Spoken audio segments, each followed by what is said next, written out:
KSFDC chairman എന്നുള്ള രീതിയിൽ നമ്മുടെ 21ാമത് രാജ്യാന്തര ചലച്ചിത്രമേളയെ സാറ് എങ്ങനെയാണെന്ന് വിലയിരുത്തുക? ഇതിൻ്റെ ഇതുവരെയുള്ള സംഘാടന രീതി വളരെ മികച്ചതാണ്. പക്ഷേ ഈ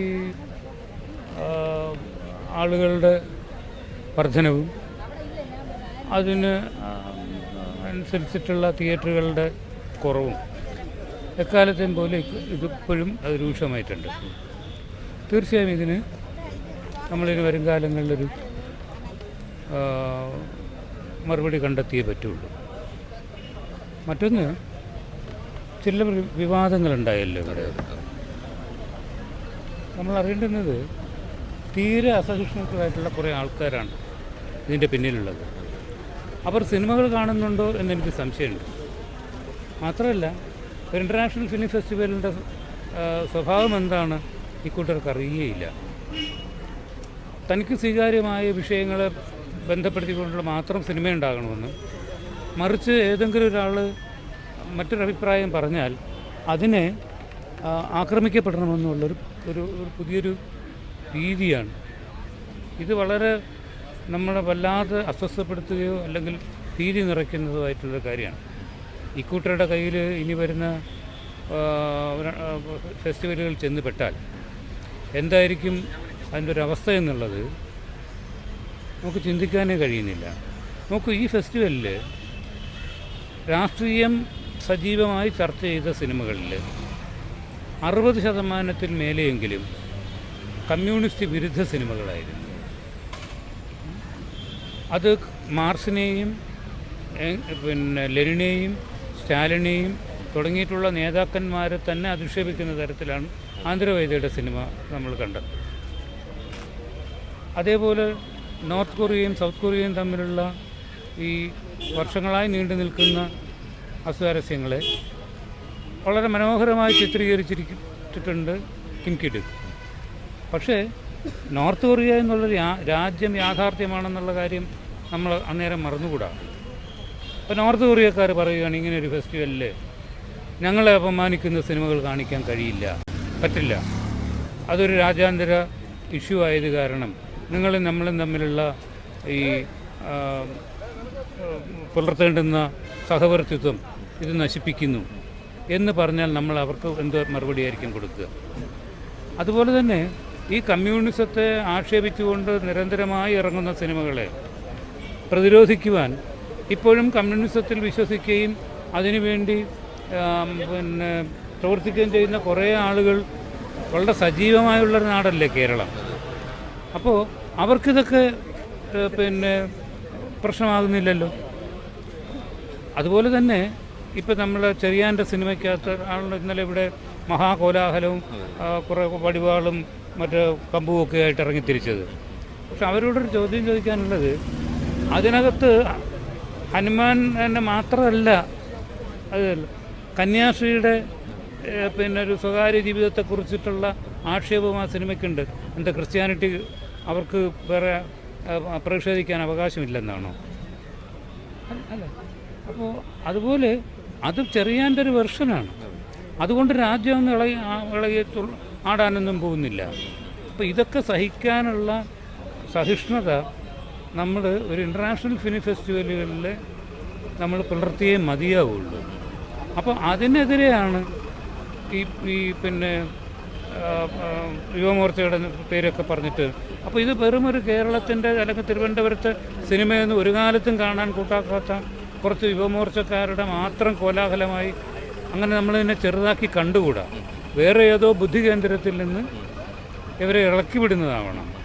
അപ്പോൾ ഇതൊരു വരുംകാല നമ്മുടെ ചലച്ചിത്ര ഫെസ്റ്റിവലുകൾ അല്ലെങ്കിൽ മറ്റ് നമ്മുടെ ആവിഷ്കാര രീതികളെ ചോദ്യം ചെയ്യുന്ന ഒന്നായി മാറുന്നുണ്ട്.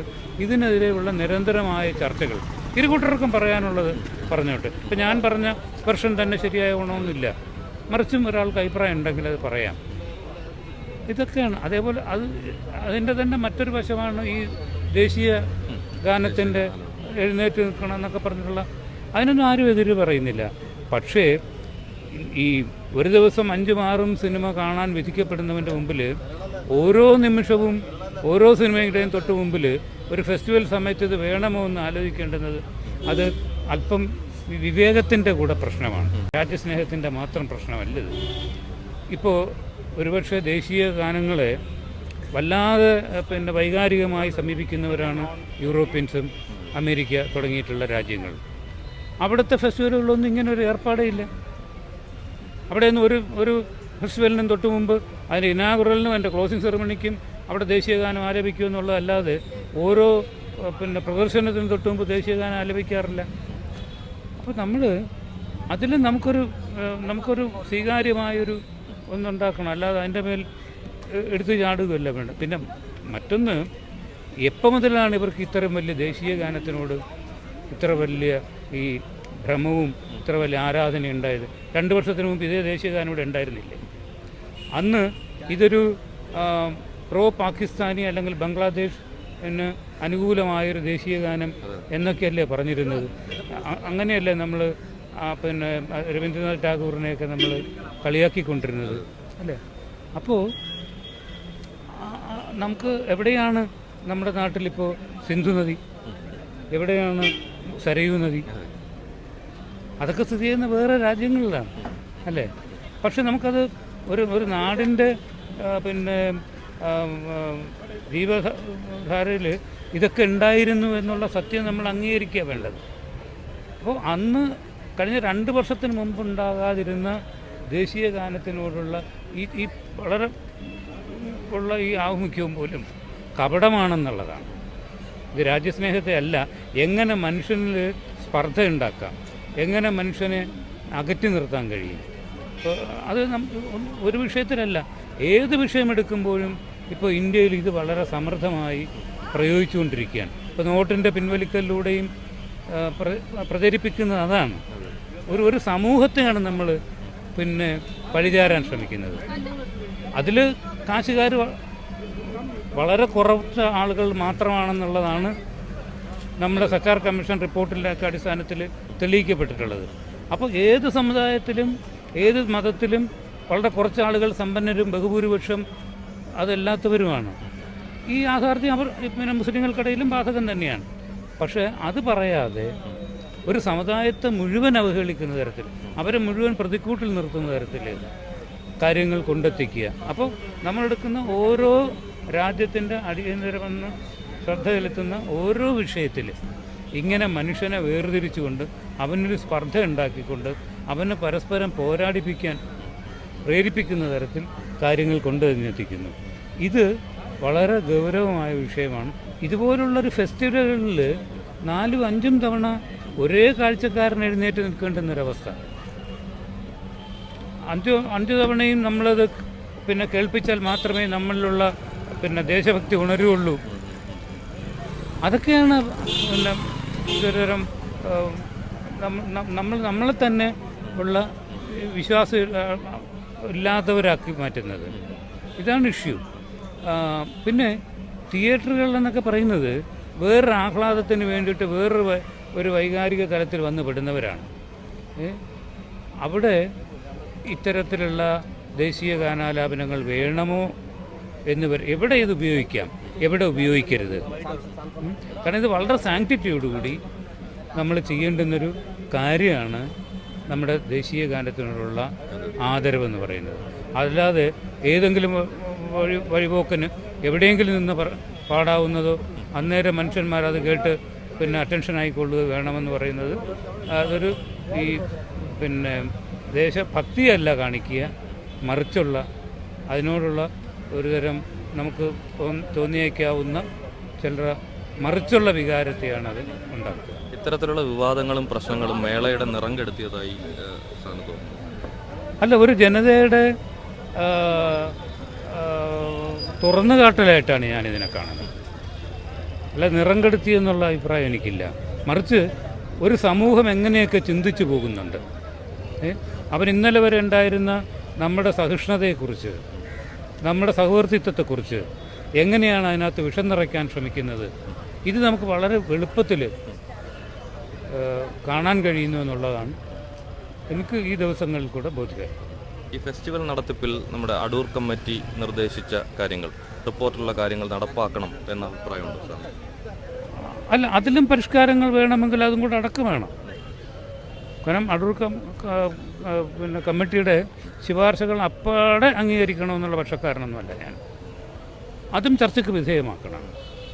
ചർച്ചയ്ക്ക് വിധേയമാക്കി, കാരണം അതിനകത്ത് ഒട്ടേറെ സ്വീകാര്യമായ ഇന്നലെ വരെ നമ്മൾ പിന്നെ കൂട്ടാക്കാതിരുന്ന ഒരുപാട് വിഷയങ്ങൾ ആ റിപ്പോർട്ടിൽ അതിനകത്ത് പറയുന്നുണ്ട്. പക്ഷേ ആ റിപ്പോർട്ട് തന്നെയും പൂർണ്ണമാണ് എന്നുള്ള അഭിപ്രായം എനിക്കില്ല. ആ റിപ്പോർട്ടിനപ്പുറവും കൂടെ കുറേ കൂടെ നമ്മൾ കടന്നുപോയി ആലോചിക്കേണ്ടിയിരിക്കുന്നു. അങ്ങനെയാണ് എനിക്ക് റിപ്പോർട്ടിനെ മുൻനിർത്തി ഏതൊക്കെ കാര്യങ്ങൾ നടപ്പാക്കണം എന്നാണ് സാറിൻ്റെ ഒരു തോന്നുന്നത്? അല്ല, അത് മൊത്തം ആ റിപ്പോർട്ട് ഒന്നിനെക്കുറിച്ചല്ല പറയുന്നത്. ആ റിപ്പോർട്ട് മലയാള സിനിമയെ പിന്നെ നാളെയിലേക്ക് എങ്ങനെയാണ് കൊണ്ടുപോകേണ്ടതെന്നുള്ളതിൻ്റെ ഗ്രാസ് റൂട്ട് ലെവലിൽ തുടങ്ങുന്ന കാര്യങ്ങളാണ്. അപ്പോൾ അതുകൊണ്ട് നമുക്കത് ഒരു ഏതെങ്കിലും ഒരു പ്രത്യേക ഇതെടുത്തിട്ട് നമുക്കത് പറയാൻ കഴിയില്ല. ഇതിന് പുറമെ ഏതെങ്കിലും തരത്തിലുള്ളൊരു മാറ്റം അടുത്ത തവണത്തെ ഫെസ്റ്റിവലിൽ വേണം എന്ന് തീർച്ചയായും അത് ആലോചിക്കേണ്ടത് തന്നെയാണ്.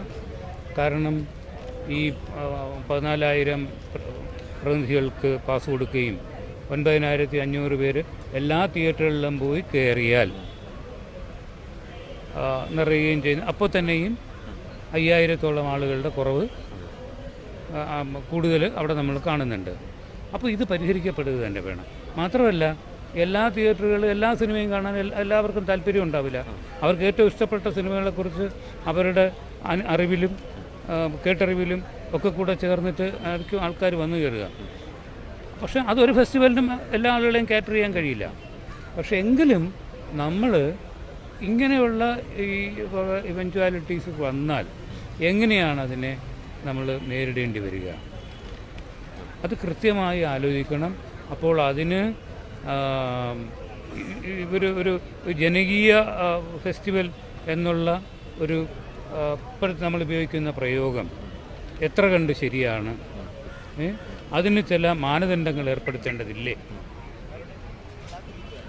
അത് കാരണം ഇപ്പോൾ ആദ്യം ഇടിച്ച് കയറി പിന്നെ എൻട്രി ചെയ്യുന്ന മുഴുവൻ ആളുകൾക്കും കിട്ടുകയാണ്.